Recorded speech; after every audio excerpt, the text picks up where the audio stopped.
A convicted sex offender from Indiana who was on the run for almost 20 years was working as a music minister in Alabama before being arrested this week. Josh Gaunt has the story.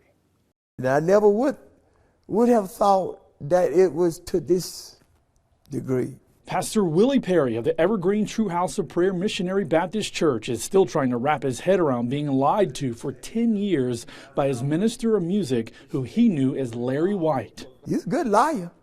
Larry White's real name is Larry Flake. The FBI says Flake has been on the run for 20 years after being convicted of sexual misconduct with a minor in 2001 in Indiana. Police say he didn't appear for the trial and has been a fugitive ever since. For the past decade, Flake has been leading the music at True House of Prayer. Perry says he learned Flake's real identity over the weekend when he was arrested at home near the church. It was heart-wrenching. I mean, you couldn't imagine the horror of waking up and finding out that someone had this kind of checkered past. Perry says he never really got to know Flake over the years. He says Flake kept to himself, and now he knows why. When you're on the run, you limit as to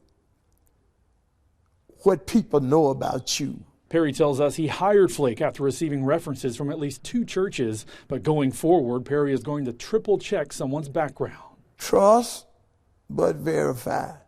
I apologize to this body of Christ, this congregation. It shouldn't have happened. No minister should have to deal with that you had somebody in the midst of your congregation that had no character at all.